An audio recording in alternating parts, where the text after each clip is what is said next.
Hello everyone, welcome back. This is our final section or installment of videos on Jainism. So we've covered in our first video the basic foundational tenets of Jainism. In our second, we looked at the forms of two kinds of Jain sculpture, both a seated meditative figure and also a standing figure with free arms that are by the figure's side to suggest deep life of harmlessness and such stillness that nothing is harmed through the Jain's existence.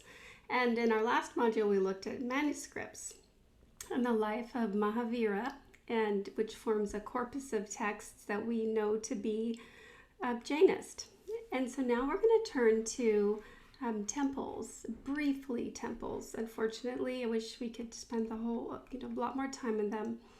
And a good way to lead into the temples is to pick up where we left off in our last module and look at one of the last images in the manuscript, the Karpa Sutra we were looking at, which shows Mahavira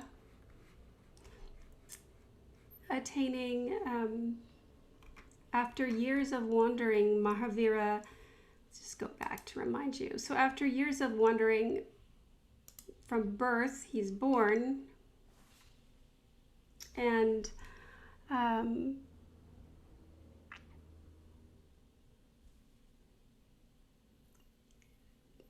let's go back. He's born here. Sorry. He's born, I promise he's born. He's born here.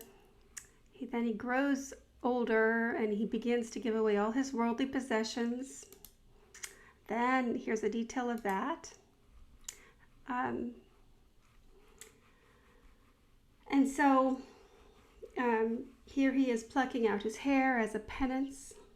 And finally, at the age of 13, he reaches 13 years old, so still a boy really. He achieves enlightenment and goes on to teach. So here we have him discoursing on the right to students. You notice they're surrounding him. And then here, and this is very important for our discussion of temple architecture, we find our dear Mahavira after constructed in around a heavenly form that is circular with a platform. You see here the platform has been raised up, so in order to show a kind of circular temple form, because the principle is that the Jain temples themselves are replicas on earth of the celestial assembly halls that formed around Mahavira as he achieved enlightenment. So upon enlightenment, a whole architecture of celestial framing occurs around his form, and that becomes the template of Jain temples. And so what we have here is that circular temple as though a bird's eye view, like we're flying over it, but then another kind of perspective lays a flat frontal meditative form of Mahavira here looking out at us, and then 4 cardinal points. And all of these forms show up. It's either a circle or a square in temple architecture, and it's they're based on this idea of the celestial forms that take shape around Mahavira after his enlightenment. And if you can look, I know these slides in the YouTube video are not so good, but remember, I do always post the very high resolution PowerPoint at the end, so you can go back on your own and look through them, because these are quite beautiful to look at in better detail. But surrounding the form of the enlightened Mahavira with all cardinal points orienting toward him over a multi-tiered temple, we have animals, which is no accident, again emphasizing the harmlessness and the integration of the Jain belief system, where all forms of life are to be revered and cared for and treated, protected essentially. And So Jain pilgrimage and temples. In Jainism, a place of pilgrimage is called a tirtha, which that you recognize as the first syllable of tirtha kanka, which is the ford figures, also known as jinas. Well, here is just tirtha, which literally means ford, something to cross, because it helps. The reason a pilgrimage site in Jainism is called a tirtha is because it helps the aspiring Jain believer to cross over the ocean of samsara to attain spiritual liberation. So by going on a pilgrimage and drawing near Jain temples, you draw near images that exemplify ideal enlightened figures. And through that process, you are in a deep state of emulation and exposure to such a state, which in the Jain faith suggests or means that this is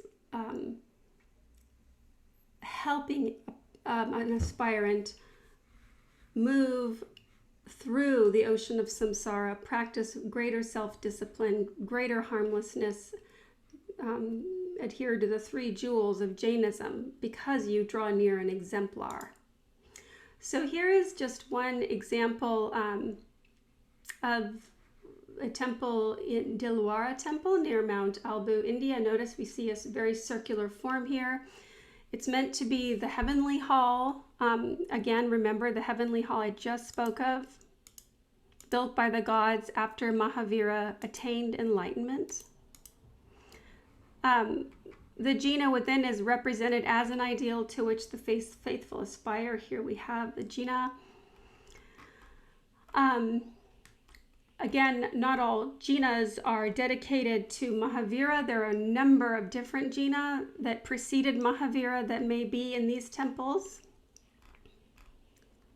Among the most remarkable features is this grand hall surrounded by 12 pillars surmounted by a breathtaking dome. And if you could see details, these are female figures like yaksha that are playing musical instruments as attributes and as devotional attendants to the sacred space of the jina. They're not exactly yakshi because they're playing musical instruments, but they're similar in their way in which they're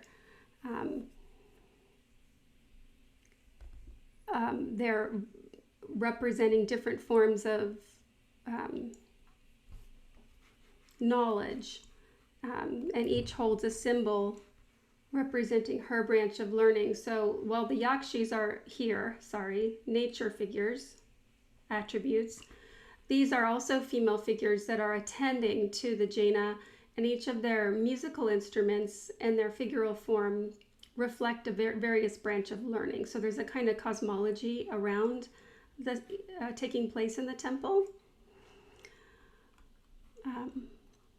And they each represent an individual branch of learning relevant to the Jain faith. And notice the level of intricacy and detail, calling attention to the point I made at the very first session, which was the idea that this exquisite carved marble and stonework shows a combination of great delicacy and the fragility of the world and its connection and its interconnection, which really embodies the Jainist worldview, that all things, no matter how small, are interconnected and part of a grand whole. And we must move through this world with the greatest of care to avoid harming any piece of this lace-like structure of reality as it's embodied in this beautiful temple. Here is a much better detail. So you can see here figures with musical instruments. And then below we have the more classic yaksha. I think we see a wheel here. If we had time and we were together visiting this beautiful temple, we could walk through and find traces of Hinduism gods, traces of Buddhist principles, but they're all kind of secondary to the overall principle of this space, which is to revere a jina, which is not a god, it is an exemplar. Here's numerous wheels, the Dharma wheel of knowledge along the top. And there's more wheels here. So the idea of the cycle and the wheel going back all the way to Indo-Aryans and the wheel of the chariot. The wheel appears across all three Indic faiths, Hinduism, Buddhism, and Jainism. And each one of them represents the law, a turning of a law that holds and contains the belief system and its integrity.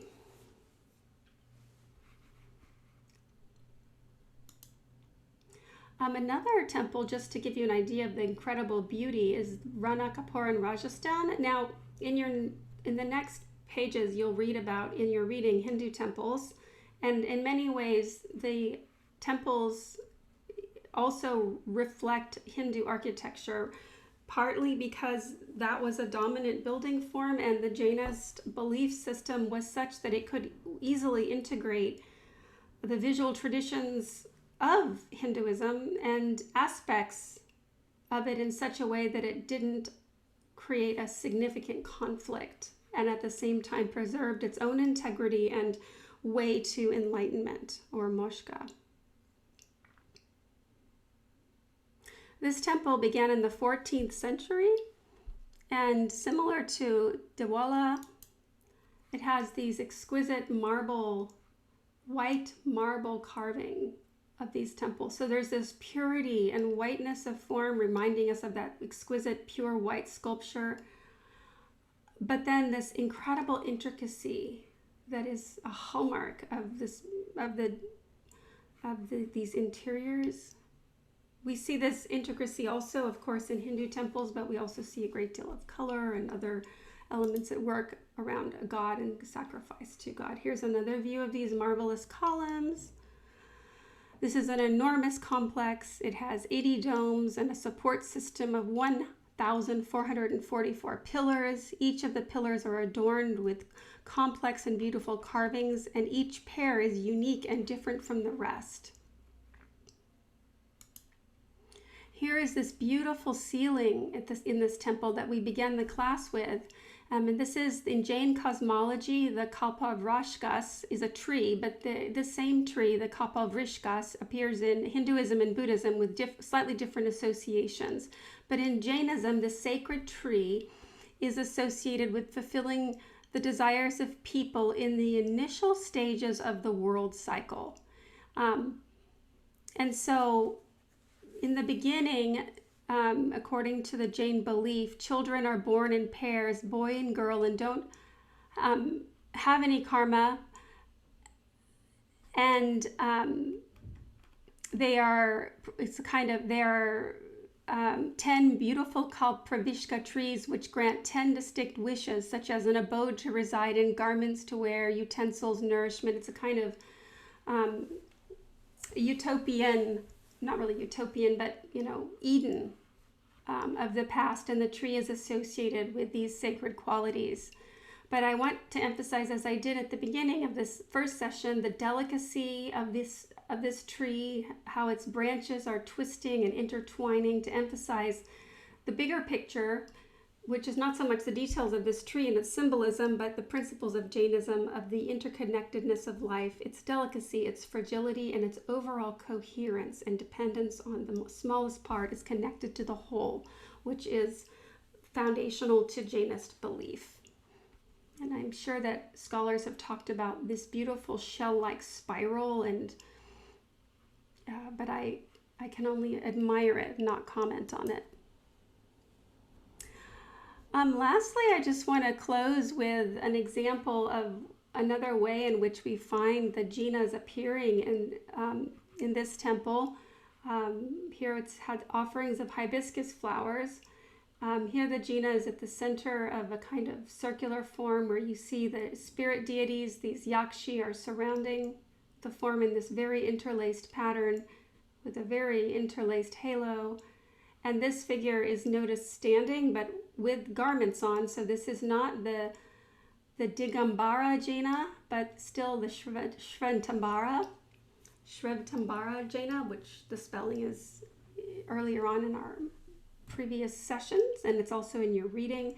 But remember, the standing pose suggests absolute harmlessness. And there's much else we could talk about here, but that's the overall big picture of Jainism that I want you to remember. Now, in a video after this last one by me, I have provided a different video, not created by me, that focuses on a monolithic Dingambara Jina in a temple.